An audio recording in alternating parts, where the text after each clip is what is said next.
ಎಲ್ರಿಗೂ ನಮಸ್ಕಾರ. ನಾನು ನರೇಂದ್ರ ಎಸ್ ಗಂಗೊಳ್ಳಿ ಮಾತಾಡ್ತಾ ಇದ್ದೀನಿ. ಚೋರಿಕಿಯರೆ ಸಂಚಿಕೆ 80ಕ್ಕೆ ಸ್ವಾಗತ. ಸುದ್ದಿ ಕದ್ದದ್ದೇ ಆದರೆ ಸತ್ಯದ್ದೇ.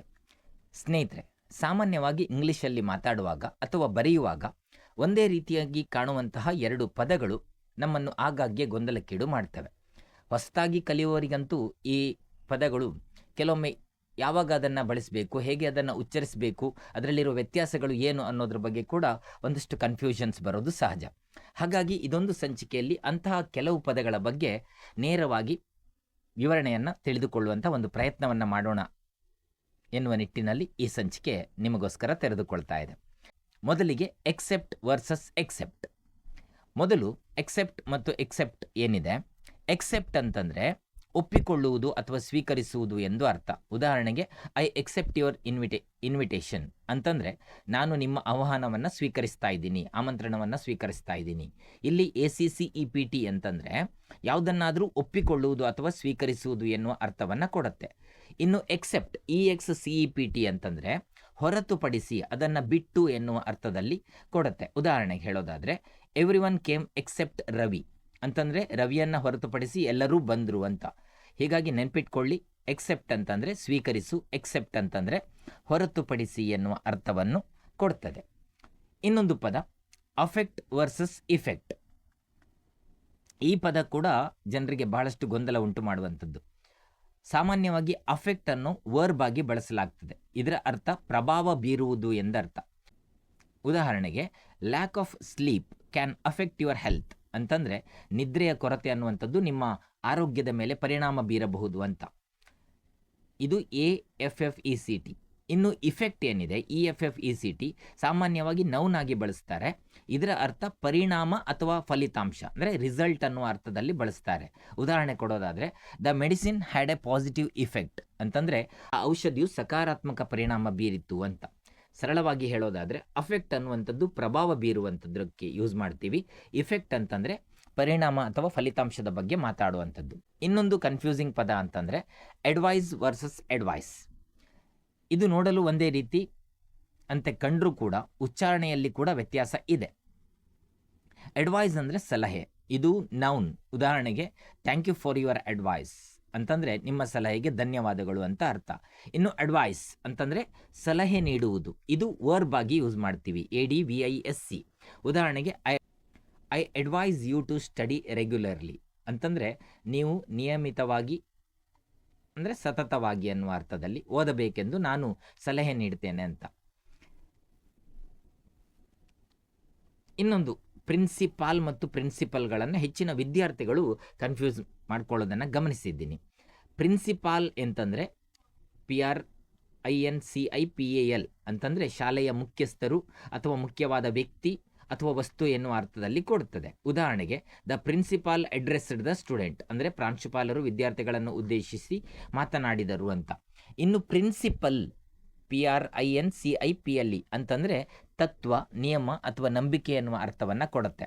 Honesty is an important principle of life. ಪ್ರಾಮಾಣಿಕತೆ ಅನ್ನುವಂಥದ್ದು ಜೀವನದ ಒಂದು ಪ್ರಮುಖ ತತ್ವ ಅಂತ. ಹೀಗಾಗಿ ಪ್ರಿನ್ಸಿಪಾಲ್ ಅಂತಂದರೆ ಮುಖ್ಯವಾದದ್ದು ಎನ್ನುವ ಅರ್ಥ ಅಥವಾ ಪ್ರಾಂಶುಪಾಲರು ಎನ್ನುವ ಅರ್ಥವನ್ನು ಕೊಡುತ್ತೆ. ಪ್ರಿನ್ಸಿಪಲ್ ಅಂತಂದರೆ ತತ್ವ ಅಥವಾ ನಿಯಮ ಅನ್ನುವಂಥದ್ದು. ಇನ್ನು stationery versus stationery.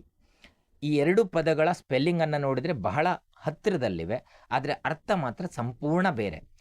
STATIONARY stationery ಅಂತಂದರೆ ಚಲಿಸದ ಅಥವಾ ಸ್ಥಿರವಾಗಿರುವ ಅಂತ ಅರ್ಥವನ್ನು ಕೊಡುತ್ತೆ. ಉದಾಹರಣೆ ಹೇಳೋದಾದರೆ, ದ ಕಾರ್ ರಿಮೈನ್ಡ್ ಸ್ಟೇಷನರಿ ಅಂತಂದರೆ ಕಾರು ಚಲಿಸದೆ ನಿಂತಿತ್ತು ಎನ್ನುವ ಅರ್ಥ. ಇನ್ನು ಸ್ಟೇಷನರಿ ಅಂತಂದರೆ ಬರವಣಿಗೆಗೆ ಬಳಸುವಂತಹ ಸಾಮಗ್ರಿಗಳು ಎನ್ನುವ ಅರ್ಥವನ್ನು ಕೊಡುತ್ತೆ. ಉದಾಹರಣೆ ತಗೊಳ್ಳೋದಾದರೆ, I bought some stationery for school ಅಂತ. ನಾನು ಶಾಲೆಗಾಗಿ ಕೆಲವು ಬರವಣಿಗೆಯ ಸಾಮಗ್ರಿಗಳನ್ನು ಖರೀದಿಸಿದೆ ಅನ್ನುವ ಅರ್ಥವನ್ನು ಕೊಡುತ್ತೆ. ಇನ್ನೊಂದು ಪದ ಇದೆ ಕನ್ಫ್ಯೂಸ್ ಆಗುವಂಥದ್ದು, ಲೂಸ್, LOOSE ಮತ್ತು ಲೂಸ್, LOSC ಅನ್ನುವಂಥದ್ದು. ಲೂಸ್ ಅಂತಂದರೆ LOOSE ಏನಿದೆ ಅದು ಅಂತಂದರೆ ಬಿಗಿಯಾಗಿಲ್ಲದ ಅಥವಾ ಸಡಿಲವಾದ ಎನ್ನುವ ಅರ್ಥವನ್ನು ಕೊಡುತ್ತೆ. ಉದಾಹರಣೆಗೆ, this shirt is too loose for me ಅಂತಂದರೆ ಈ ಅಂಗಿ ನನಗೆ ತುಂಬ ಸಡಿಲ ಆಗಿದೆ ಅಂತ.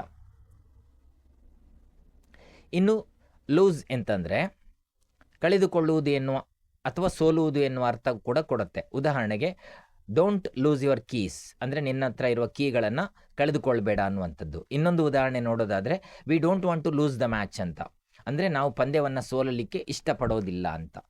ಒಟ್ಟಾರೆಯಾಗಿ LOOSE ಒಂದು ಹೆಚ್ಚುವರಿ ಓ ಇದ್ದರೆ ಅದು ಲೂಸ್ ಅಂದರೆ ಸಡಿಲವಾಗಿದೆ ಅನ್ನುವ ಅರ್ಥದಲ್ಲಿ ನೀವು ಅದನ್ನು ನೆನಪಿಟ್ಕೊಳ್ಬೋದು ಅಂತ. ವಿಶೇಷವಾಗಿ ಕೆಲವೊಂದು ವಿದ್ಯಾರ್ಥಿಗಳು ಈ ದ್ಯಾನ್ ಮತ್ತು ದೆನ್ ಎರಡನ್ನೂ ಕೂಡ ಕನ್ಫ್ಯೂಸ್ ಮಾಡ್ಕೊಳ್ಳೋದನ್ನು ಗಮನಿಸಿದ್ದೀನಿ. ಅಲ್ಲಿ ಕ್ಲಿಯರ್ ಆಗಿ ಇದೆ, ದ್ಯಾನ್ ಅನ್ನು ಹೋಲಿಕೆ ಮಾಡುವಾಗ ಬಳಸ್ತೀವಿ THAN.